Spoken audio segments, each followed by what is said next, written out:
E aí, pessoal, história e vinho se misturam, correto? Então nós estamos aqui hoje para falar da história de Israel. Porque eu sei que muitos já me pediram isso e eu queria falar daqui desse lugar mágico, que tem uma história triste, mas que conta muito da história de Israel, que é o Jardim Britânico, Botanic Garden, aqui em Tel Aviv. Vamos então com esse papo? Então, pessoal, vocês estão vendo aqui a réplica de um navio que conta a história dos imigrantes ilegais judeus que morreram pelas forças britânicas.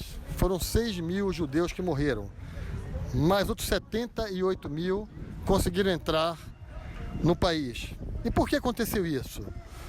Porque após a Primeira Guerra Mundial, a Liga das Nações, que hoje é a ONU, deu um mandato britânico, quer dizer, aos ingleses, né, da Palestina.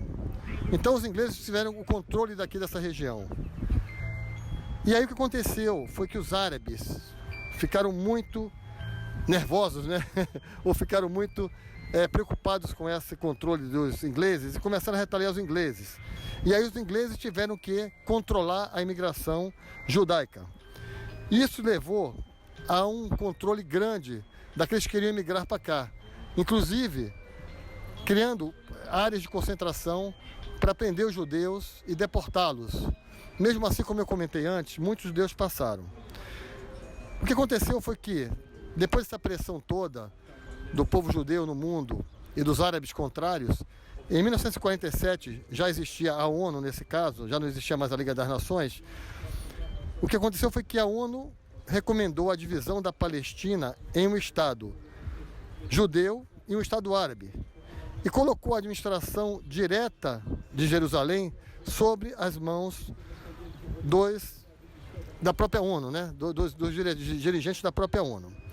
E aí, gente, tem mais uma coisa bacana, que é o seguinte: tudo isso aconteceu porque depois que o mundo descobriu uma tristeza, né, que foi a morte de 6 milhões de judeus na guerra, da Segunda Guerra Mundial, decidiu-se então que era importante ter um lugar para o povo judeu. Eles não podiam viver mais na diáspora, como se chama, que foi o povo judeu vivendo em várias partes do mundo. Eles não tinham a terra, né?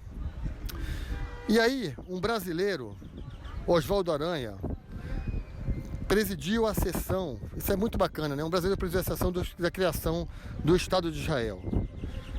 Essa foi uma história interessantíssima, mas que não acabou bem, porque aí os líderes árabes declararam guerra a Israel e houveram muitos confrontos entre 1947 e 1948. Porém, em 1948, Israel conseguiu declarar sua independência e os Estados Árabes vizinhos atacaram de novo o país. Aí, gente, depois de muitas guerras e muitas discussões, finalmente Egito e a Jordânia assinaram um acordo de paz com Israel. Depois de muitas e muitas confusões, porém a Palestina, e vocês sabem disso porque hoje a gente vê na televisão sempre falando disso, a Palestina não assinou e até hoje tem essa discussão e essa questão da faixa de Gaza e da ocupação da Palestina. A tensão, gente, permanece até hoje. E na verdade, essa tensão, ela continua porque ainda não chegaram a um acordo. Mas a gente aqui em Tel Aviv, e daqui vamos partir para outros lugares, a gente vê que os árabes e os judeus vivem em muita harmonia, pelo menos aqui nessa região.